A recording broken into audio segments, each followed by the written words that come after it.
Watch the narcissist in action.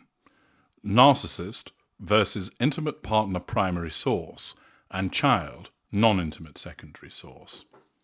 Hello, I'm H.G. Tudor, continuing my series of Watch the Narcissist in Action to provide you with real-life examples of narcissists so that you can understand, with reference to actual examples, both audio and video, of the way that a narcissist is behaving with appropriate victims. We have encountered this narcissist previously in the video Narcissist versus IPPS and Child. We're here again with another section which enables us to understand the way that a narcissist is behaving towards two victims.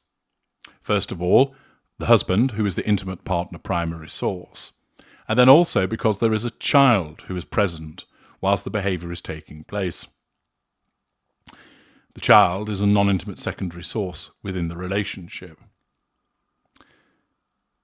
The husband is preparing dinner, and it's likely that because he is doing this, which would be perceived by a narcissist to undermine her, that she needs to pick a fight with him, that she needs to provoke an argument. I often, as part of explaining the behaviour of the narcissist, explain to those that I consult with an instance which took place from a consultation that I had with a male victim of a female narcissist who was a middle lesser. In the circumstances, this man had two young boys, and his wife was going on a weekend away with her friends. He said he was actually relieved because he knew then that the house would be lovely and quiet for at least 48 hours. At that juncture, he was in the sustained devaluation but didn't know it. He didn't realise that his wife was a narcissist.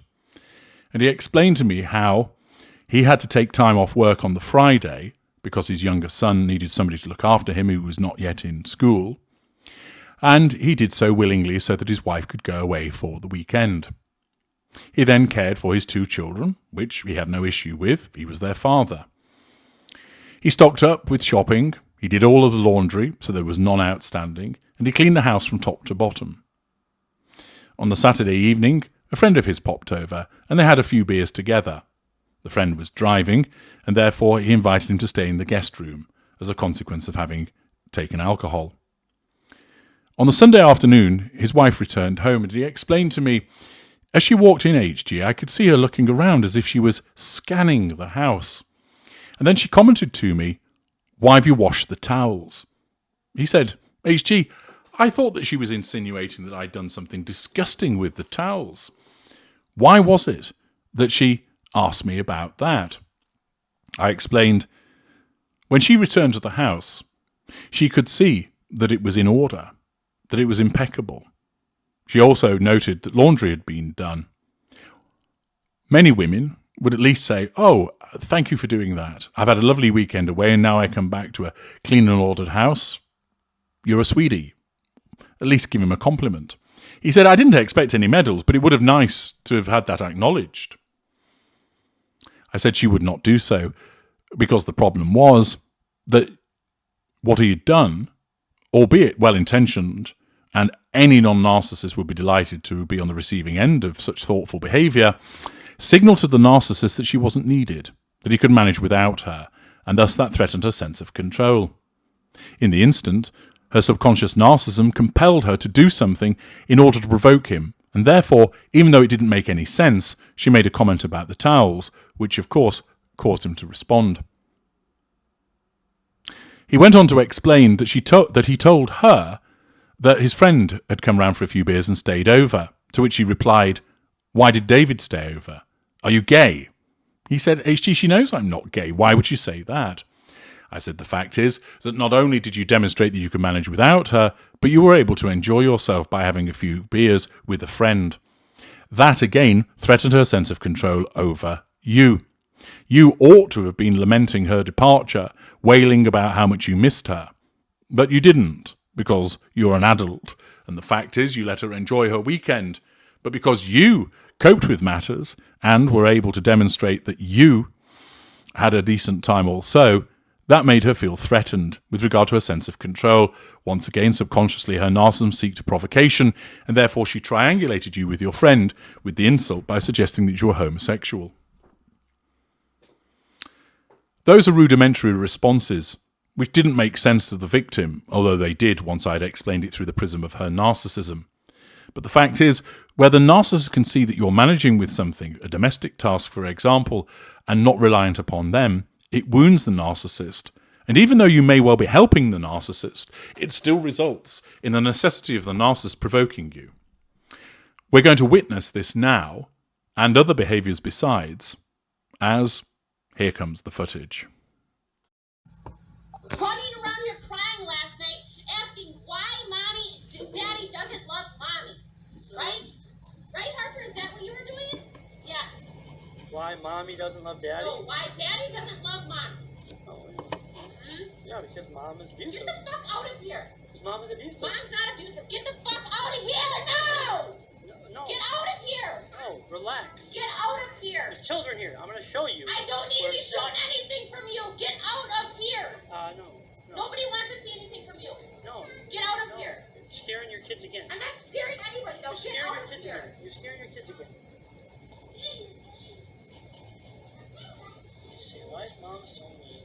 No, they say, why is Dad such a fucking jackass? Why is Mom so Nobody's gonna eat the food you bring home, so you might as well just take your Dad, food and shove it up your ass. No one's going to pay you for it. Nobody's gonna eat the food you bring home. I will provide food for my own children. You're not We going will go to the food shelf because you took all the money. I took all the money. Yeah. Oh, I did. Yeah. Oh, okay. I took all. There was $2,600 in there. There wasn't $2,600 in there. You took fucking $800, you dumb fucker. No, there's children. Oh my God! These Shut kids up! are right here. I don't care where my These kids kids are. are. You should care. I don't care. I don't care. Try to be a mom or a Try grown-up. to be an adult and get the fuck out of my house. Lindsay, be quiet. You be quiet. Okay, let's analyse the interaction. The female narcissist states, Harper, the daughter, was wandering around here crying last night, asking why Daddy doesn't love Mummy. Right? Right, Harper? Triangulation, assertion of control over both the daughter and over the husband. Is that what you were doing? Yes. The victim asks, why Mummy doesn't love Daddy? Challenge fuel. The narcissist responds, no, why Daddy doesn't love Mummy. The victim responds, telling the truth, clearly having experienced a lot of this behaviour and has gone beyond trying to placate her. Instead, he wishes to state the truth of the matter. Yeah, because Mum is abusive. That truth naturally threatens her need for control, causing an explosive burst of ignited fury. Her threshold of control is low. Get the fuck out of here, she responds. He replies again, because Mum is abusive. Mum is not abusive, she says. Denial. Get the fuck out of here now, ordering a round sense of entitlement. No, responds the victim. Get out of here, she shouts again, exhibiting heated fury. No, relax, he responds. Get out of here, she urges again. There's children here, points out the victim. I'm going to show you. I don't need to be shown anything from you. Haughtiness. Grandiosity. Get out of here. No. Nobody wants to see anything from you, she shouts. Get out of here. Again, repeatedly ordering him around. The direct assertion of control being used again and again, although it's not yet working. No, you're scaring your kids again. I'm not scaring anybody. Now, get out of here. Denial. Delusion. You're scaring your kids again. You're scaring your kids again. They say, why is Mum so mean? Notice that there's no attempt to placate her, that this is a victim whose emotional empathy has been eroded, so that he simply isn't going to stand up for her, isn't going to try and explain her behaviours in an alternative way to the children, but simply explain that she's scaring them and she's behaving in a mean manner. This, of course, is challenge fuel, which necessitates her responding by stating, no, they say why dad is such a fucking jackass. Profanity, insult, belittlement. The victim again responds, why is mum so mean? The narcissist shifts tack. The narcissist moving on to a different line of attack.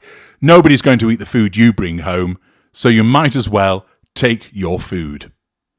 The victim replies, you're damn right. And then she continues with the insult and shove it up your ass. He talks to himself, no one is going to eat any food. Nobody's going to eat the food you bring home. I will provide food for my own children. You're not going to, points out the victim. I will go to the food shop because you took all the money. False accusation, provocation, delusion. I took all the money? Yeah, oh, I did. The usual resignation of a victim who starts agreeing sarcastically with the narcissist. Yeah, says the narcissist. Oh, okay, there was $2,600 in that account. The narcissist explodes. There wasn't $2,600 in there. Yes, there was, challenge fool. You took fucking $800, you dumb fucker. Insult. Remember, all of this is taking place in front of the couple's 3 children. The victim remains calm. He's been used to this behaviour. But the narcissist, she has a very low threshold on her ignited fury. No, I didn't, he protests. There's children. Oh my God, shouts the narcissist. Shut up. There's children, points out the victim. The kids are right here. I don't care where my kids are. The narcissist actually tells the truth there. Such is the level of rage that she's experiencing. Any attempt at a veneer in front of her children isn't going to happen. And instead, she simply states the truth of it, which is she doesn't care. This is also allowed by the narcissism as a provocation. The kids are, you should care. I don't care. I don't care. Notice this is a good example of how the narcissist cuts off the nose to spite the face. He, the intimate partner primary source victim, is telling her, you should care. That's a threat to her control. In order to nullify that threat to control, she says, I don't care, to put him down. But in so doing, she's exhibiting to both him and the children that she doesn't care, thus causing herself a further collateral problem. Try to be a mum or a grown-up, asserts the victim, again challenge fuel. Try to be an adult and get the fuck out of my house, she responds. Lindsay, be quiet, he instructs, challenge fuel. Again, the narcissist rejects that by stating, you be quiet. An excellent example of a narcissist with a very low threshold on her ignited fury being provoked by the challenge fuel of a victim who has long experienced this behaviour and is at a point of resignation, who doesn't get frightened, upset by her behaviour, but rather starts to goad her into this explosion of fury. I'm H.G. Tudor. Thank you for listening.